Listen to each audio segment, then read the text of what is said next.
मैं पुष्पा कुमारी, assistant professor, स्नातकोत्तर हिंदी विभाग, SM महाविद्यालय भागलपुर बिहार में कार्यरत हूँ। आज मैं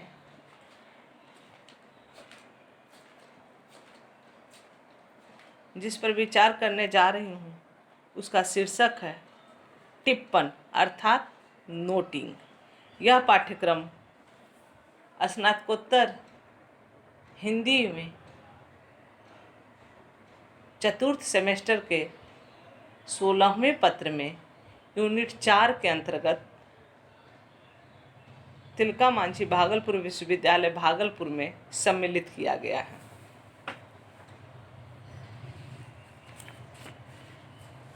टिप्पण पारिभाषिक शब्दावली के अंतर्गत आने वाले शब्द हैं। टिप्पण अंग्रेजी के नोटिंग शब्द का पर्याय है। टिप्पण सरकारी कार्यालयों द्वारा अधिकाधिक इस्तेमाल किया जाता है।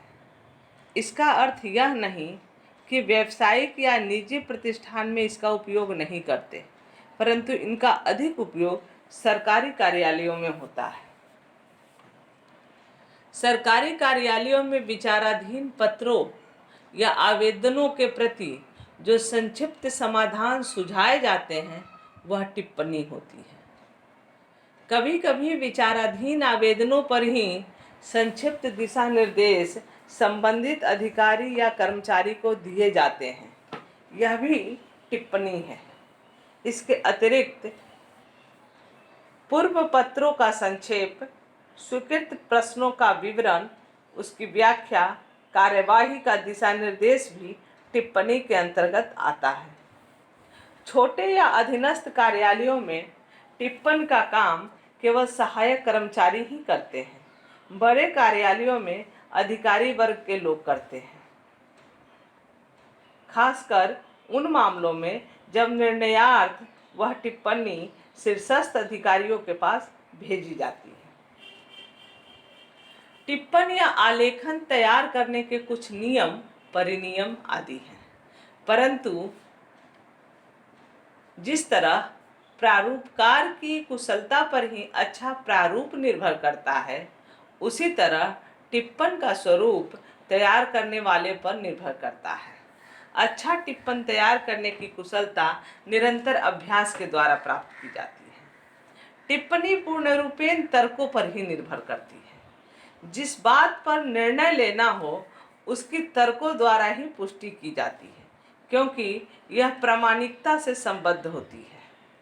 टिप्पण में निर्णय किए गए प्रश्नों का विवरण या उसकी व्याख्या,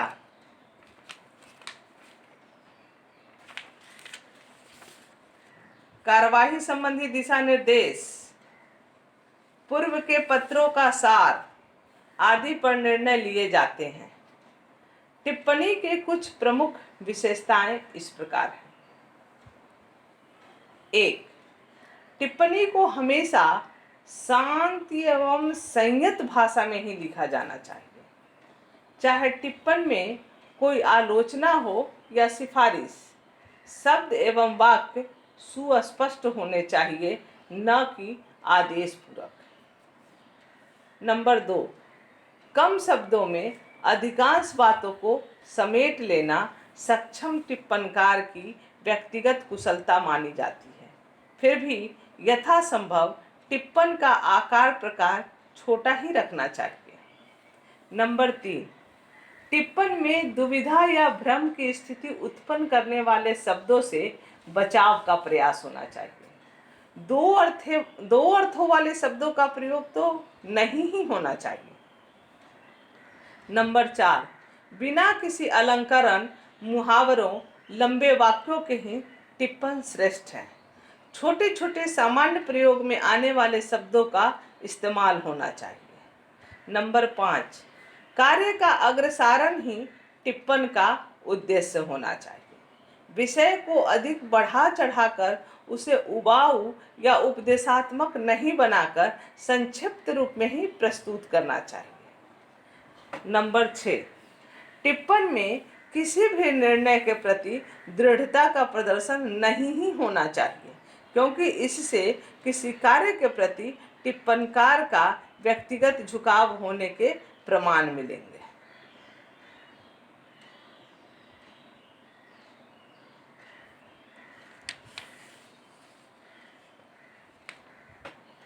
ये तो हम जान गए कि टिप्पण के लिए प्रमुख रूप से किन किन नियमों पर ध्यान देना चाहिए, अर्थात उसकी क्या क्या विशेषताएं होनी चाहिए। अब हम आते हैं कि एक अच्छे टिप्पण के लिए किन किन चरणों से गुजरकर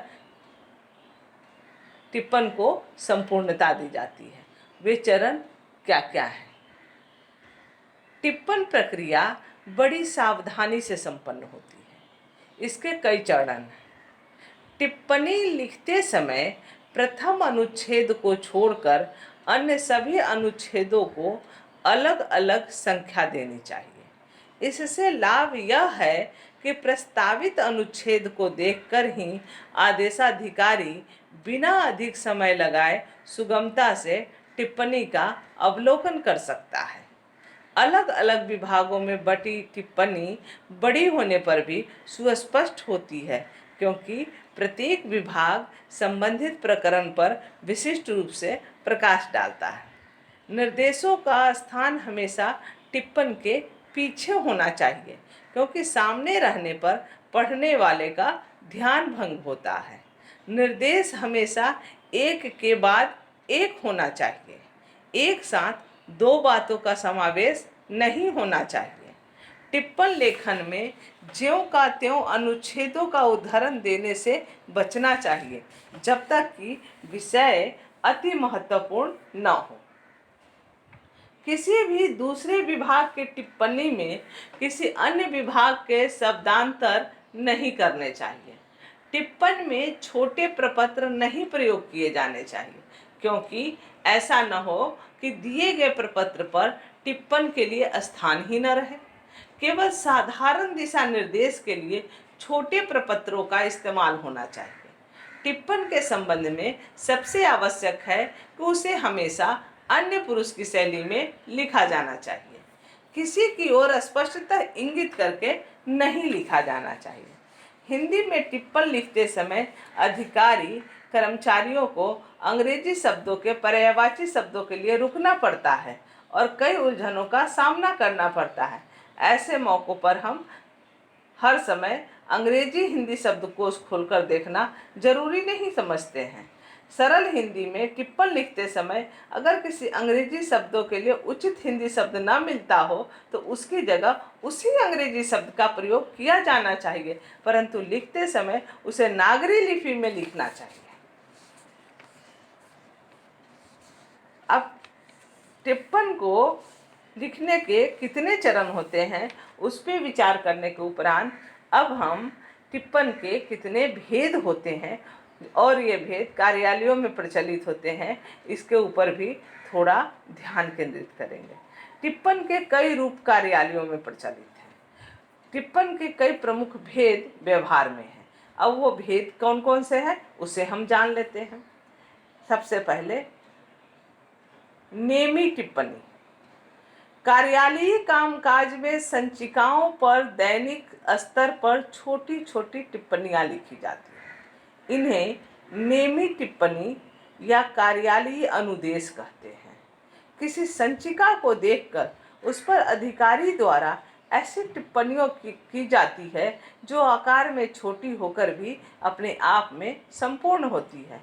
जैसे चर्चा करें, आदेशार्थ प्रस्तुत, स्पष्टीकरण मांगा जाए, केवल सूचना के लिए, आवेदन स्वीकृत। ऐसी छोटी छोटी टिप्पणियों को हम नेमी टिप्पणी के नाम से जानते हैं। दूसरा, सामान्य टिप्पणी। कार्यालयों में पहली बार प्राप्त होने वाले पत्रों के निपटान की दिशा में की जाने वाली कार्यवाही के लिए प्रयुक्त टिप्पणी ही सामान्य टिप्पणी है। यह टिप्पणी पूर्व संदर्भ से भिन्न होती है। तीसरा प्रकार, संपूर्ण टिप्पणी। जिस टिप्पणी में किसी मामले का संपूर्ण प्रसंग और इतिहास तर्क सहित रखकर कोई निर्णय प्रस्तुत किया जाता है उसे संपूर्ण टिप्पणी कहते हैं। इसमें संबद्ध मामले में पुराने संदर्भों और निर्णयों का हवाला भी दिया जाता है।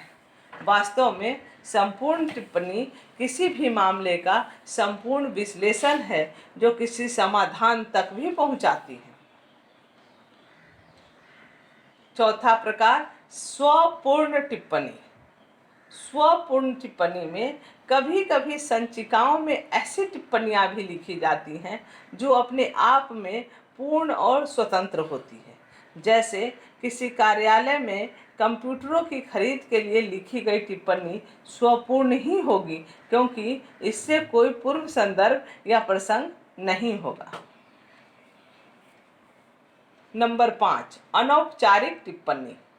एक कार्यालय से दूसरे कार्यालय के बीच पत्राचार के क्रम में कई सामान्य जानकारियां देने के लिए लिखी जाने वाली टिप्पणियां औपचारिक टिप्पणी कही जाती है।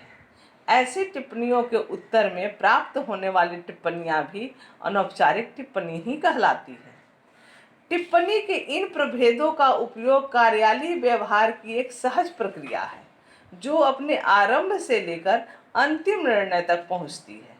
प्रयोक्ता की दृष्टि से टिप्पणी के दो भेद बताए जाते हैं, एक अधिकारी स्तर की टिप्पणी और दूसरा सहायक स्तर की टिप्पणी। इस तरह टिप्पणी के लक्ष्य की दृष्टि से भी इसके दो भेद हैं।